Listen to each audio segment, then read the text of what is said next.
सास बनी डंडे वाली भूत। शिखा की नई नई शादी हुई थी। उसका मायका और ससुराल दोनों कानपुर में ही थे, इसलिए उससे मिलने उसके भाई अक्सर आते जाते रहते थे। ये बात शिखा की सास मीना को बिल्कुल पसंद नहीं थी। मम्मी जी, आज राहुल भैया आ रहे हैं। कौन, तेरे चाचा का लड़का? जी मम्मी जी। अरे पर वो तो दिल्ली में रहता है ना।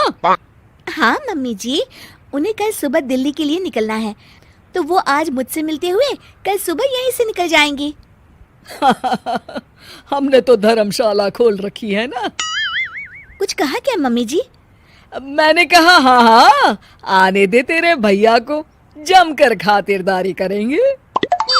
अब तो कुछ करना ही पड़ेगा, इससे पहले कि मेरा घर धर्मशाला बन जाए। ये कैसी बातें कर रही हो मीना? सच ही तो कह रही हूँ।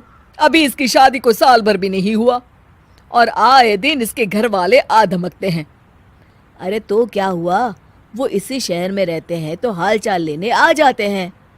इस बार मैं उनका हाल और चाल दोनों ही बिगाड़ दूंगी। अब बहुत हो गया जी। अरे ये कैसी बातें कर रही हो, हे भगवान, बस आप तो देखते जाइए।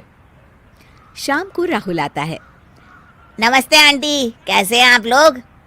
हम लोग तो ठीक है, तुम कैसे हो बेटा? मैं भी अच्छा ही हूँ आंटी। बस आज रात के बाद नहीं रहोगे। चलिए भैया, मैं आपको हमारा घर दिखाती हूँ। रात में खाने के टेबल पर शिखा, रोहित कहीं दिखाई नहीं दे रहा। जी भैया, वो ऑफिस के काम से बाहर गए हैं, कल शाम तक आएंगे। अच्छा अच्छा। बेटा, क्या तुम भूत प्रेत में मानते हो? नहीं नहीं आंटी जी, पर अचानक आपको ये ख्याल कहाँ से आ गया? पता नहीं क्यों, कभी कभी मुझे लगता है जैसे रात के समय बैठक में कोई घूमता रहता है। ये आप क्या कह रही हैं मम्मी जी? हाँ, तुम लोग घबरा ना जाओ, इसलिए मैंने आज तक इस बारे में कुछ नहीं कहा। ये आपका वहम होगा आंटी जी, ऐसा कुछ नहीं होता। हो सकता है। चलो अब मेरा सोने का टाइम हो गया है तो चलती हूँ मैं। शिखा बेटा, राहुल के सोने की व्यवस्था वहीं दीवान पर कर देना। जी पापा जी। अब चलिए भी। अच्छा, तो बैठक में सोने वाले हैं साहबजादे। क्या बड़बड़ा रही हो? कुछ नहीं, आप सो जाइए। मीना और महेश के सोने के बाद शिखा और राहुल आपस में बात कर रहे होते हैं, तभी डोरबेल बजती है। अरे आप! सरप्राइज! काम जल्दी खत्म हो गया तो मैं आज ही चला आया। ये तो बहुत अच्छा किया। देखिए राहुल भैया भी आए हुए हैं, आप दोनों का मिलना भी हो जाएगा। कैसे हो रोहित? मैं तो ठीक हूँ भैया। शिखा, मैं भी आज यहीं सो जाता हूँ, राहुल भैया से बातचीत भी हो जाएगी। अच्छा अच्छा, ठीक है। मीना आधी रात को उठती है, कंबल मुंह से पैर तक ओढ़ के डंडा लेके बैठक में आती है और देखती है दीवान पर चादर ओढ़े कोई लेटा हुआ है। देखो तो कैसे मजे से सो रहा है बहन के ससुराल में। मीना ताबड़तोड़ 4-5 डंडे मार देती है। अरे मर गया, अरे बचाओ बचाओ, कौन है? मीना जल्दी से अपने कमरे में भाग जाती है।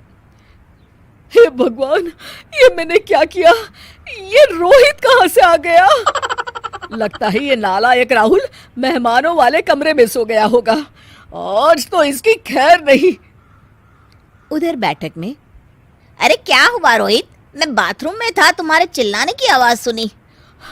पता है भैया, मैं सो रहा था, अचानक से कोई आकर मुझे डंडे मारने लगा। ये क्या कह रहे हो? लगता है तुम भी आंटी की तरह भूत प्रेत में मानते हो। नहीं नहीं भैया, सच में कोई आया था। मैं तो जा रहा हूँ मेहमानों वाले कमरे में सोने के लिए। इस समय अपने रूम में जाऊंगा तो शिखा की नींद खराब हो जाएगी।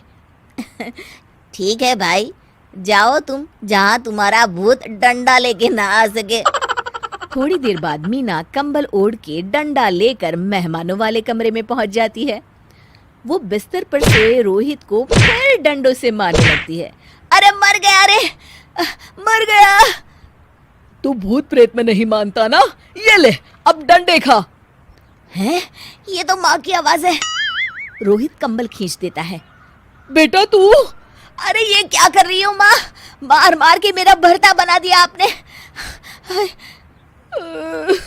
माफ कर दे मेरे लाल, मैंने तो तुझे ही मार मार के लाल कर दिया। मैं तो उस राहुल के बच्चे को सबक सिखाना चाहती थी। राहुल भैया को? हाँ बेटा, मुझे लगा अगर उसे डंडे मारूंगी तो शिखा के मायके वाले यहाँ आना छोड़ देंगे। हे भगवान, माँ ये घर शिखा का भी है, उसके घर वाले जब चाहे आ सकते हैं। हाँ बेटा, आज मुझे भगवान का इशारा समझ में आ गया। मैं कितना गलत करने चली थी और अपने ही बेटे को चोट पहुंचा दी। अब चुपचाप जाके सो जाओ माँ, और किसी को कुछ बताने की जरूरत भी नहीं है। शिक्षा दूसरों का बुरा चाहने वालों के साथ भी बुरा ही होता है।